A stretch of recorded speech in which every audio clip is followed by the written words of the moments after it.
What's up guys, and welcome to the channel. My name's Micah, and today we're going to be throwing some upgrades on our Smith & Wesson M&P 15 Sport 2. So we've had this rifle for a couple years now, and it has functioned perfectly for us. We've never had one single problem with it. So I figured in light of that, it's probably time that we throw some upgrades on her. She's treated us right, so let's treat her right. So I've picked up a few accessories here at our local sporting goods store, so we'll be throwing all those on so you guys will get to see how all those get installed. And as we're throwing them on, I'll kind of explain some of the details about them, how much they cost. So you guys should have all the info you need in case you want to throw these on your rifle. So without further ado, let's dive right in. And before we get too far along, I'll definitely show you that our rifle is unloaded here, so you can see that there is nothing in our chamber. Of course, the magazine is clear and safe as well, so safety is first, guys. That's extremely important, and we always want to be on top of that.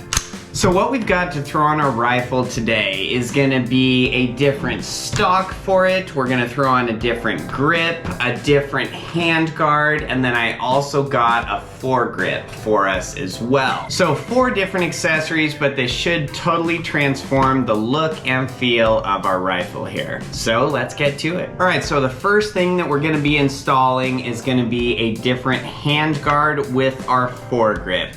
So this is gonna be the Magpul M-Lock carbine length handguard. You know, I was thinking about doing all the accessories that we got in like a FDE tan color, you know, that could kind of give our rifle a two-tone look, and last minute I decided to just go black on everything. I am still having second thoughts about that, but all the parts are purchased already. So this handguard has a little bit different shape to it than obviously just our stock handguard, which is kind of just a basic round, you know, M4 style handguard. So this one is a little bit more oval shaped. You know, you have M-Lock points on it in the 3, 6, and 9 o'clock positions. Now obviously I have already thrown our foregrip on here as well. I just went with a vertical, kind of the most basic foregrip that Magpul sells. You know, there's a couple different kinds of these foregrips. You can kind of get that angled foregrip, you know, you might have seen those before. You can get a foregrip that comes a little bit further down, has a little bit more length to it, but I didn't want something that was super long. You know, this is enough that I can kind of get all of my fingers on it. And then of course you could put this in several different positions on your handguard. Now I've installed ours on the slot furthest forward, so we're gonna try that out. You know, I might bring it back to the middle slot down the road, but it's very easy to take this off, you know, change the position of that. It just has a couple little screws that will go in the back side there. There's nothing to putting these on. So now we will go about taking our factory handguard off of our rifle. So there is a special tool that you can get to kind of push this ring down. This ring is just on a spring, so it's on a pretty stiff spring. So you're gonna wanna push this down, and then your handguard is gonna be in 2 pieces. So I have found that it's easiest to just push kind of 1/2 of this ring down, you know, focus on 1/2. Don't try and push the whole ring down at once and try and get it all off. So what we're gonna do is I'm gonna stand my rifle. Well, let's take our magazine out so that doesn't hit us in the teeth. So if we stand our rifle straight up, I can kind of just put my thumbs on that ring here and push down one side, and then barely get it started. Just put a straight screwdriver in there and help split that apart. Do the other side now. So pushing our ring, just barely wedge that out. That should be enough now that we can kind of pull that ring down. Woo! Takes a little finger strength, but you can get that by hand without the specialized tool. And then usually it's a little bit easier for the other half here to just pull that down and use the thumb method. There she comes. Perfect. All right. All right, so our factory handguard is off. You know, just work on your technique. Just kind of focus on one side, 1/2 at a time. If you try and push that whole ring down at once, it just takes a ton of finger strength.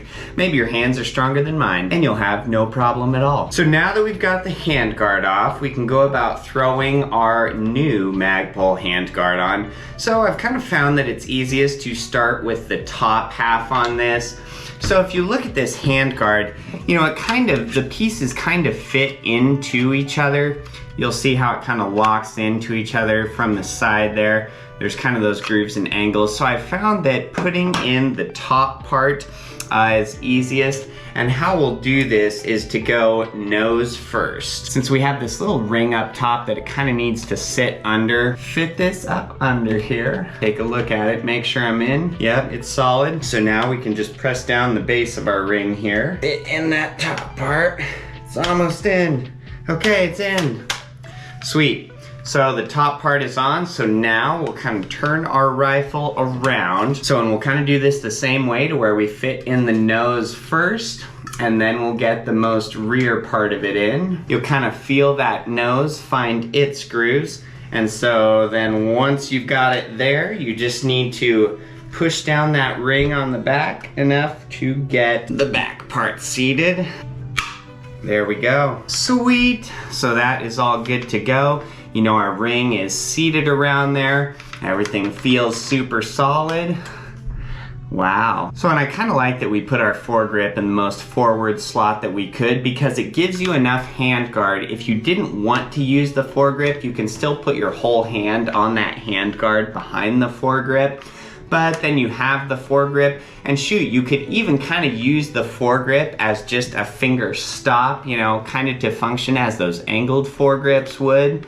So I think we have the most practical setup with our foregrip right there. But so now we will go about installing the new grip that we got. So I kind of like this. It's a little bit bigger, like wider, and then kind of longer than the factory grip. So our whole hand just gets around that a little bit more, you know, whereas the factory grip, when my hand is around it, my fingers can almost touch my palm, whereas this new one, you know, I have about 1/2 inch or 3/4 of an inch gap there. So it is just a little bit bigger grip.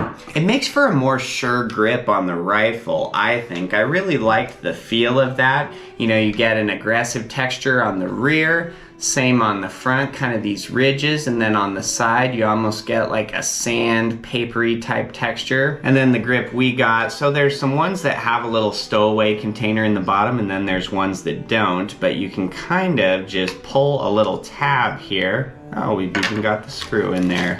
Perfect. So, and that's enough space. You know, you could put, I don't know, some band-aids, first aid stuff, a couple extra bullets, some different tools or supplies in there. You know, if you wanted some wrenches for your optic or something like that. So we'll just go about taking the factory grip off. So if you look up in here, there's gonna be a little Allen head bolt in there. It's gonna be a 3/16 size. So I have that on the end of our little screwdriver here.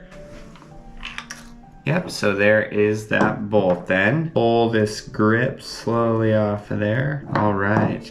And then you are gonna have a little spring in here as well. All right, and so then on our new grip, you will see that little hole where you will want that spring to rest into. So we will kind of fit that into there, kind of slowly seat our grip down onto there. Kind of just wiggle it down until it rests even here with your trigger guard, and then the rest of your lower frame. Gosh, and that beaver tail that it has on the back of there is very nice too. You know, we didn't have anything like that on the factory grip. All right, well, and I think we're just gonna put the factory screw back in here. I always like the idea of putting a factory screw back in stuff. So we'll just snug that down. Now you won't wanna get this like crazy tight, just good and snug. You know, from the factory, it's nothing that's on there too hard. Put our little cap back on. See how that feels in combination with our new foregrip. Oh man, our rifle is starting to feel totally different. So now from the factory, this always had just a very basic 6-position stock. You know, it was never anything super fancy. There was never any padding on it.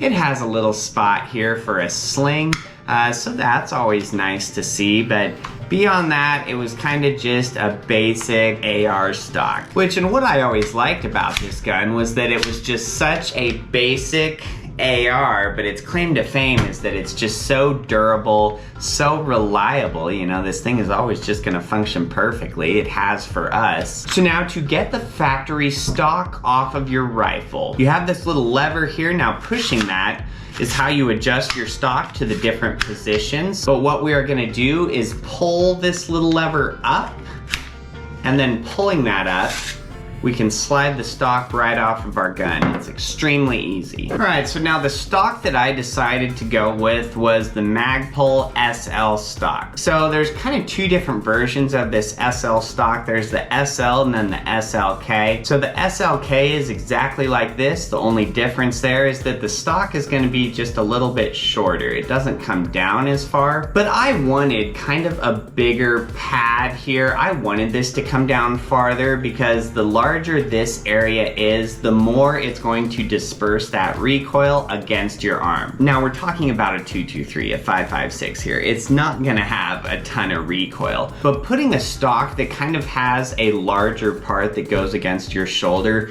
is really just gonna make this thing feel like a BB gun when we're shooting it. So it should help to make for some extremely quick follow-up shots. All right, so the way that we're gonna get this stock on our rifle is we will just slide it on our tube here, push it on until you hear it click, and then it won't go any further, right? Pressing your lever, you can't get this on.